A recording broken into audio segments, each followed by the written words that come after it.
नमस्कार दोस्तों, मैं सौरभ अग्निहोत्री। स्वागत है आप सभी का। पिछली कड़ी में हमने प्रारंभ किया था मध्य प्रदेश के समग्र अध्ययन के बारे में, तो जिसके तहत हमने मध्य प्रदेश का परिचय बताया था। वहीं उसी कड़ी में मैंने मध्य प्रदेश के इतिहास के बारे में बात की थी, जिसमें हम पाषाण कालीन मध्य प्रदेश के बारे में बात की। उसके अलावा मैंने वैदिक सभ्यता के समय मध्य प्रदेश की बात की। फिर मौर्यकालीन या मौर्यों के बाद के इतिहास के बारे में मध्य प्रदेश का क्या संबंध था, उस संबंधित हमने बात की थी।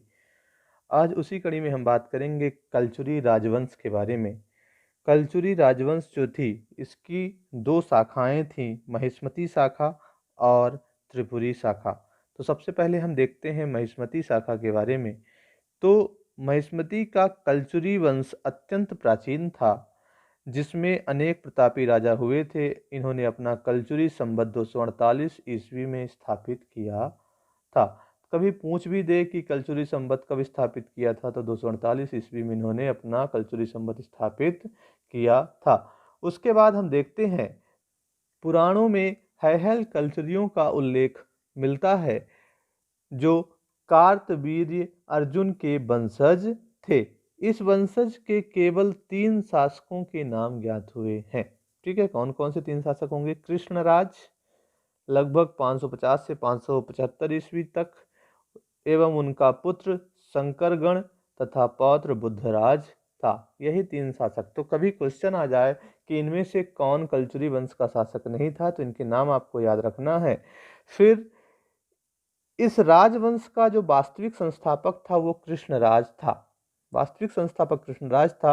और कृष्णराज के चांदी के सिक्के जो थे, वो नासिक, अमरावती और बैतूल तथा जबलपुर से प्राप्त हुए हैं। कभी क्वेश्चन आ जाए कि कृष्णराज जो था, उसके सिक्के कहाँ कहाँ से प्राप्त हुए हैं, तो नासिक, अमरावती, बैतूल और जबलपुर से प्राप्त हुए हैं। और सबसे प्रतापी कह सकते हैं या वास्तविक संस्थापक कह सकते हैं, कौन था?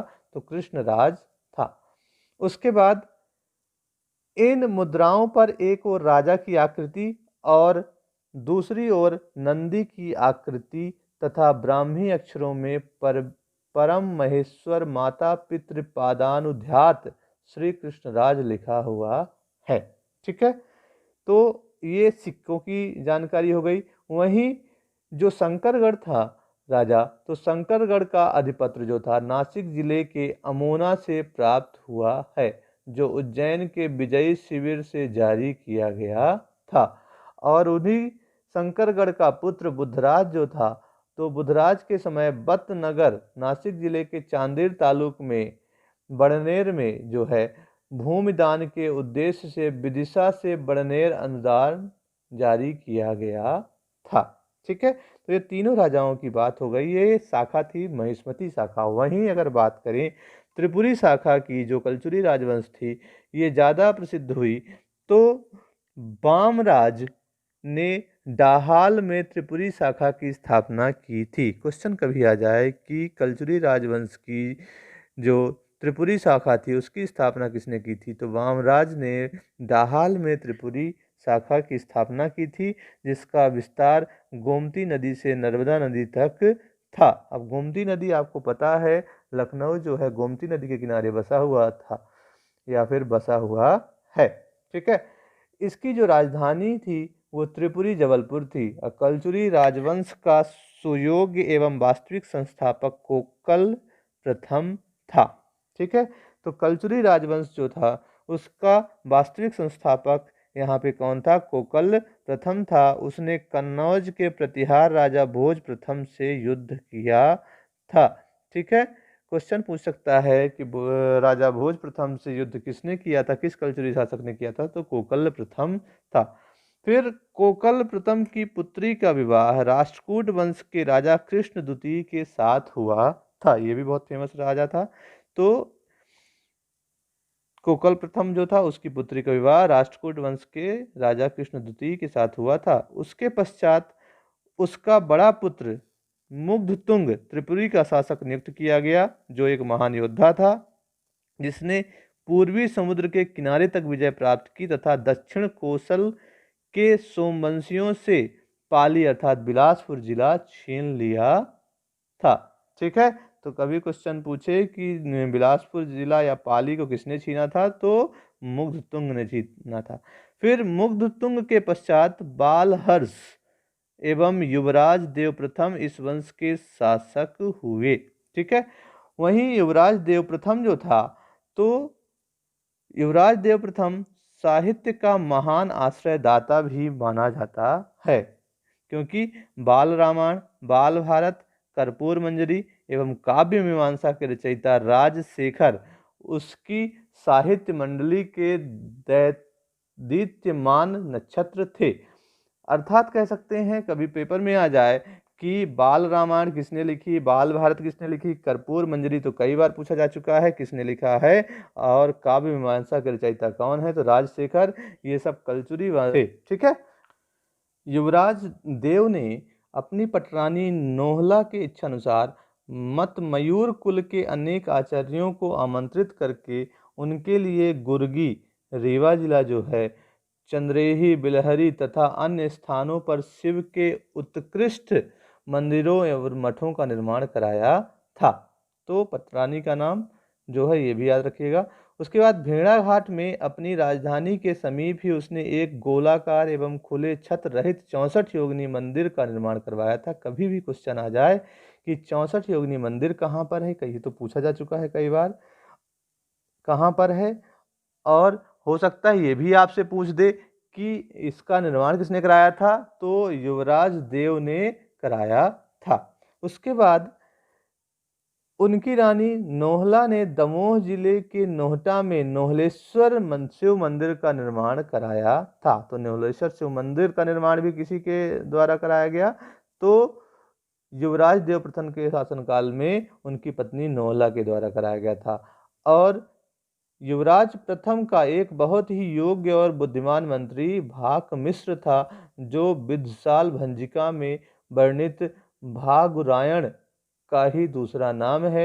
युवराज देव प्रथम का एक अन्य मंत्री गोलक भी था, जिसका शिलालेख बांधवगढ़ में मिला है। ठीक है, हो सकता है कभी क्वेश्चन पूछ दे कि गोलक कौन था, ठीक है, या फिर युवराज देव प्रथम, कभी पीएससी में ही आ जाए मेंस में लिखने के लिए युवराज देव प्रथम, बस इतना ही दे दे 3 नंबर में लिखने के लिए। ठीक है, तो ये आपको याद रखना है। फिर युवराज देव प्रथम के पश्चात उसका जो पुत्र था लक्ष्मण राज, वो सिंहासन पर बैठा, और लक्ष्मण राज जो था पश्चिमी चालुक्य मूल राज का समकालीन था। और कारी तलाई जो जबलपुर है, शिलालेख से पांड्य देश पर उसके आक्रमण की पुष्टि होती है। ठीक है, फिर उसके बाद लक्ष्मण राज ने बिल्हारी मठ जो है, बिल्हारी का जो मठ है जबलपुर, मत मयूर शाखा के हृदय शिव नामक शैव गुरु को सौंप दिया था। उसने कारी तलाई जो मुंडवाड़ा जिला कटनी में है के विष्णु मंदिर के लिए अनेक गांव दान दिए थे। ठीक है, उसके बाद लक्ष्मण राज ने अपनी कन्या बोंथा देवी का विवाह चालुक्य वंशी विक्रमादित्य चतुर्थ से किया था, और बोंथा देवी का पुत्र तैलय द्वितीय था। उसने दक्षिण के राष्ट्रकूटों को पराजित कर वहां चालुक्य वंश की स्थापना की थी। हो सकता है बहुत इंपॉर्टेंट क्वेश्चन है, पूछ दे कि तैलय द्वितीय का संबंध किस वंश से है, तो बताना है चालुक्य वंश की स्थापना की थी। ठीक है, राष्ट्रकूटों को हराकर। ठीक है, या फिर चालुक्य वंश संबंधित है। ठीक, लक्ष्मण राज के दोनों पुत्रों ने त्रिपुरी पर शासन किया, जिसमें युवराज देव द्वितीय के समय मालवा के राजा मुंज ने त्रिपुरी पर आक्रमण करके उसे पराजित कर दिया। इस युद्ध में अनेक कलचुरी सेनापति मारे गए तथा युवराज त्रिपुरी से भाग गया। मुंज के वापस जाने के उपरांत युवराज के सामंत युद्ध के समय युवराज द्वारा जो दिखाई गई कायरता से अत्यधिक आक्रोशित हुए और उन्हें पुनः सिंहासन पर ना बैठाकर उनके जो अल्पवयस्क पुत्र कोक्कल देव द्वितीय को राजा बना दिया था। ठीक है, तो ये आपको याद रखना है। अब कोक्कल देव द्वितीय के पश्चात उसका जो पुत्र था गांगे देव राजा बना। ठीक है, जिसने कलचुरी को पुनः शक्तिशाली बनाया और उसने भोज तथा राजेंद्र चोल के साथ एक राज्य संघ का गठन किया। चालुक्य नरेश जय सिंह द्वितीय पर 3 ओर से आक्रमण किया, परंतु यह आक्रमण जो था वो असफल सिद्ध हुआ। उसके पश्चात गांगेय देव ने अपनी शक्ति पूर्व की ओर लगा दी तथा समुद्र तट के समीप कई स्थानों पर विजय प्राप्त की थी। ठीक है, और इसी समय परमार वंश के जो राजा भोज थे उससे भी उसका युद्ध हुआ, जिसमें भोज परास्त हुए तथा महोबा से प्राप्त एक चंदेल शिलालेख में गांगेय देव को विश्वजीत कहा गया है। तो क्वेश्चन आपसे पूछ दे कि किस चालुक्य राजा को विश्वजीत का कहा गया है, तो आपको बताना है कि चालुक्य राजा गांगेय देव को विश्वजीत कहा गया है। हो सकता है एक प्रश्न पूछ दे कि राजा भोज जो थे परमार वंश के, उन्हें किसने पराजित किया था या फिर किस चालुक्य वंश के राजा ने पराजित किया था, तो आपको बताना है कि गांगेय देव ने पराजित किया था। वहीं अलबरूनी ने अपने भौगोलिक विवरण में गांगेय देव का उल्लेख डाहल के शासक के रूप में किया। ठीक है, जिसकी राजधानी त्रिपुरी थी। गांगेय देव ने लक्ष्मी के छाप वाले सोने के सिक्के जारी किए, जो कि चंदेलों, गहरवारों और तंवरों में लोकप्रिय थे। ये सिक्के सुदूर कश्मीर तक उपयोग में लाए जाते थे। तो यहाँ पर अलबरूनी की ये लाइन भी पूछ सकता है।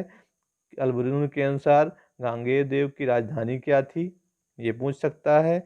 वह फिर गांगेय देव किस वंश का राजा था, राजा भोज को किसने पराजित किया, ये गांगेय देव से संबंधित क्वेश्चन पूछ सकते हैं। और गांगेय देव अपनी मृत्यु के पूर्व अपना राज सिंहासन जो था वह कर्णदेव को सौंपकर प्रयाग चला गया, जहां अक्षय वट के समीप उसकी मृत्यु हो गई थी। ठीक है, तो अब बात करते हैं कर्णदेव के बारे में। ठीक, लेकिन गांगेय देव का पुत्र लक्ष्मी किर्ण जो था या फिर कर्णदेव कलचुरी राजाओं में सबसे अधिक प्रतापी राजा हुआ था। ठीक है, कर्णदेव ने पश्चिम बंगाल के एक भाग को कुछ समय तक अपने अधिकार में रखा और उसने दक्षिण के चोल, कुंतल, पांडव आदि शासकों को पराजित किया तथा मालवा के शासक राजा भोज को पराजित करने के लिए गुजरात के शासक भीम प्रथम से संधि की, परंतु वह स्वयं संधि का उल्लंघन करते हुए संपूर्ण मालवा पर अधिकार कर लिया। तो राजा भोज जो थे परमार वंशी राजा, वो भी बहुत ही बहादुर थे। उनको हराने के लिए कर्णदेव ने भीम प्रथम से सहारा लिया, लेकिन और संधि भी की, लेकिन क्या हुआ कि उसने संधि स्वयं तोड़ी और पूरे मालवा पर खुद ही अधिकार कर लिया। फिर चंदेल राजा कीर्तिवर्मन जो थे से जीत के उपलक्ष्य में उसने प्रबोध चंद्रोदय प्रहसन का अभिनय करवाया था। तो कभी क्वेश्चन पूछ दे कि प्रबोध चंद्रोदय प्रहसन का अभिनय किसके द्वारा करवाया गया था, तो कर्णदेव के द्वारा करवाया गया था। और किसको हराने के बाद, तो चंदेल राजा कीर्तिवर्मन को हराने के बाद। कर्ण जो था अर्थात कर्णदेव, उसकी सैन्य उपलब्धियों के कारण उसे हिंद का नेपोलियन कहा गया। ध्यान रखिएगा, हिंद का नेपोलियन किसे कहा गया था, तो हिंद का नेपोलियन कलजुरी राजा कर्णदेव को कहा गया था। ठीक है, उसके बाद उसकी विजयों से परिपूर्ण जीवन के अंतिम समय में कर्ण अनेक बार पराजित भी हुआ था। ऐसा माना जाता है कि वह 5 राजाओं, जिनमें कीर्तिवर्मन, परमार उदयादित्य, पाल विग्रहपाल तृतीय, चालुक्य सोमेश्वर प्रथम तथा अनिलवाड़ के चालुक्य भीम प्रथम से भी युद्ध में पराजित हुआ था। ठीक है, और उसका जो विवाह था वो हूण वंशीय अबल देवी से हुआ था, जिसका पुत्र था यश कर्णदेव। कर्ण ने जीवित अवस्था में ही अपना राज्य यशकर्ण को सौंप दिया था और कर्ण एक बहुत ही शक्तिशाली शासक, निर्माता और धर्म तथा साहित्य का आश्रयदाता भी था। तो ये कर्ण की कहानी थी। वहीं कर्णदेव ने बनारस में कर्णमेरु नामक 12 खंड के मंदिर का निर्माण करवाया था, जो शिव को अर्पित किया गया था। उसने जबलपुर के समीप अपने नाम पर कर्णावती नगर बसाया था। ठीक है, तो क्वेश्चन पूछ दे, कर्णावती नगर किसने बसाया था? तो कर्णदेव ने बसाया था। और अमरकंटक के मंदिर का निर्माण कर्ण के द्वारा करवाया गया था। कर्ण के उत्तराधिकारी यश कर्ण के द्वारा तेलंगाना लूट से प्राप्त संपत्ति को वहां के भीमेश्वर शिवालय को भेंट कर दिया था। ठीक है, वहीं कन्नौज के गोविंद चंद्र ने इसके राज्य के कुछ भाग पर अधिकार कर लिया था। इसके पश्चात कलचुरी शासक यशकर्ण का पुत्र गयकर्ण शासक बना, और गयकर्ण के समय कलचुरी जो वंश था वो शक्तिहीन हो गया था। और जो गयकर्ण था उसका विवाह मेवाड़ के गुहिल वंशी विजय सिंह की पुत्री अल्हड़ देवी से तथा मालवा नरेश उदयादित्य की पुत्री श्यामल देवी से हुआ था, जिसके 2 पुत्र थे, नरसिंह तथा जयसिंह हुए। गुहिल जो राजकुमारी थी उसके उत्तराधिकारी नरसिंह से संबंधित भेड़ा घाट अभिलेख के अनुसार अल्हड़ देवी द्वारा बैद्यनाथ नामक शिव मंदिर का निर्माण कराया गया था। क्वेश्चन पूछ देगा यहाँ पे, महत्वपूर्ण, इतनी बड़ी कहानी में महत्वपूर्ण है कि अल्हड़ देवी द्वारा जो बैद्यनाथ शिव मंदिर का निर्माण करवाया गया था। तो क्वेश्चन पूछेगा बैद्यनाथ शिव मंदिर का निर्माण किसने करवाया था? तो बताना है अल्हड़ देवी द्वारा।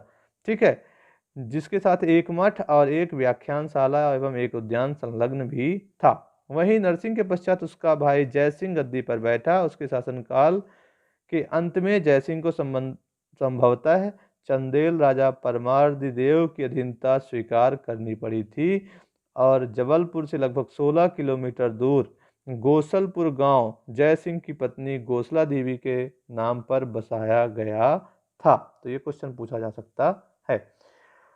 यही कलचुरी वंश का अंतिम शासक विजय सिंह था, और मलकापुरम शिलालेख के अनुसार कलचुरी शासन 1240 ईस्वी तक प्रतिष्ठित रहा था। ठीक है, तो ये तो था हमारा कलचुरी राजवंश। ठीक है, इसको अच्छे से पढ़िए और ख्याल रखिए अपना, और साथ ही साथ हमारे चैनल को लाइक और सब्सक्राइब जरूर करिएगा। धन्यवाद।